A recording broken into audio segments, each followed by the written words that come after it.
کاری خێرخوازی و بەخشین لەگەڵ نیشتەجێبوونی مرۆڤ لە سەر زەوی دەستی پێکردووە و مرۆڤەکان هەر کەسە و بە پێی بیر و باوەڕی خۆی هەستی بەوە کردووە ئەو کاتەی قوربانی دەکات و دەبەخشێت ئەو کارەی لا پەروەردگاری نزیکی دەکاتەوە و نزا و پاڕانەوەکانی قبوڵ دەبێت. لە ئاینی پیرۆزی ئیسلامیشدا گرنگی زۆر بە بەخشین و بەخشندەیی دراوە و پانتایەکی فراوان لە قورئانی پیرۆز و فەرموودەکانی پێغەمبەر درودی خوای لەسەر گرنگیان بە بەخشین و خێر داوە. ئەم بەخشینانەش چ بەنهێنی و چ بە ئاشکرا و شەو بێت یان ڕۆژ پاداشتی بۆ دیاری کراوە. لە سەرتاسەری جیهان ڕێکخراوی خێرخوازی زۆر هەن کە کار و پرۆژەی خێری ئەنجام دەدەن بەبێ ئەوەی حکوومەت و دەسەڵات دەزوەردان لە کار و پرۆژەکانیان بکات. زۆر جاریش حکوومەتەکان هاوکاری مادی و معنەوی ڕێکخراوە خێرخوازیەکان دەکەن. لە کوردستان بۆ یەکەم جار بزوتنەوەی ئیسلامی بەڕابەرایەتی مامۆستا عوسمان عەبدولعەزیز خوددا لێی خۆش بێت ڕێکخراوێکی خێرخوازی بە ناوی دەستەی فریاکەوتنی ئیسلامی لە کوردستان دامەزراند. ئەم ڕێکخراوە لە زۆربەی وڵاتانەوە هاوکاری کۆ دەکردەوە و دەیگەیاندە ئاوارەکانی کورد کە دانیشتووی ئۆردوگاکانی کۆماری ئیسلامی ئێران بوون.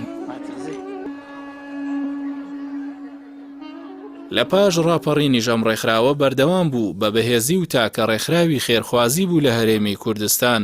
لە پرۆسەی ئاوادانکردنەوەی کوردستاندا چەندین مزگەوت و قوتابخانەی دروست کرد و هاوکاری دارایی خەڵکی هەژار و کەم دەرامەت و بەبێ جیاوازیش خزمەتێکی گەورەی بە مناڵانی بێباوک دەکرد. تا ئەو کاتەی بزوتنەوەی ئیسلامی لەگەڵ یەکێتی نیشتیمانی تووشی شەڕ دەبێت لە کار و پرۆژەکانی بەردەوام بوو.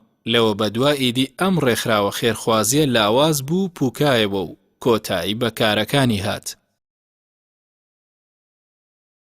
لە قۆناغی دواتر ڕێکخراوێکی دیکە بە ناوی ڕابیتەی ئیسلامی کورد دادەمەزرێ و ئەویش باشترین و گەورەترین خزمەت دەکات لە کردنەوەی مزگەوت و قوتابخانە و سەرپەرشتی مناڵانی بێباوک و تا ئێستاش بەردەوامە.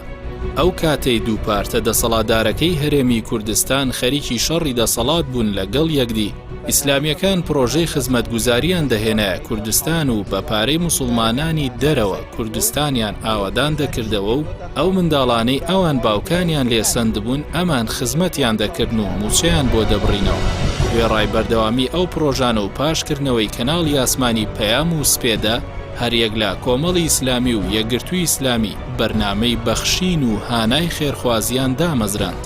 بۆ ماوەی 10 ساڵ زیاترە لە بواری خێرخوازیدا خزمەت دەکەن لە هاوکاری هەژار و دروستکردنی خانوو بۆیان و چارەسەری نەخۆش و سەرپەرشتی مناڵانی بێباوک و دامەزراندنی نەخۆشخانە و کۆمەڵگەی پزیشکی. ئەمە وێڕایبوونی چەندەها ڕێکخراو و کاری خێرخوازی بچووک و ناوچەیی لە شوێنە جیاوازەکانی کوردستان. هاوڵاتیانی هەرێمی کوردستان خۆیان دەزانن خێر و بەخشینەکانیان دەدەنە کام دەستە ئەمینەی کە بە پێی شایستەی بیداتە خەڵکی بەژمەینەتی کوردستان. هەرگیز ناچنە ژێرباری ئەوەی ناچار بکرێن پرۆژەی خێرخوازی خۆیان چۆن جێبەجێ بکەن. کار و پرۆژەکانی ئیسلامیەکان بە پارەی کەمی خەڵکی یاسایی هەرێمی کوردستان بنیادنراون و جێبەجێکراون و هیچ پشتگیری و پشتیوانیەکی دامەزراوە حکومی و ڕێکخراوە ناوچەیی و جیهانیەکانیان لە پشت نەبووە. دەسەڵاتدارانی حکومەتی هەرێمی کوردستان لەگەڵەوەی قوت و سەرچاوەی ژیانی هاوڵاتیانی هەرێمی کوردستانیان لە ژێر دەستدایە و قۆرخیان کردووە. تازە بە تازە دەیانەوێت پرۆژە خێرخوازیەکانیش کە تاکە سەرچاوەی دابینکردنی بەشێک لە پێداویستی هەزاران ماڵی هەژار و نەدارن بۆ ڕێکخراوێکی تایبەتی خۆیان پەرە پێ بدەن و پشتگیری نێوخۆیی و نێودەوڵەتی بۆ بەدەست بخەن. لە حاڵێکدا ئەمە ڕوویدا دەچێتە پاڵ هەموو ئەو کارە ناشرینانەی لە ماوەی 28 ساڵی ڕابردوو ئەنجامیان داوە.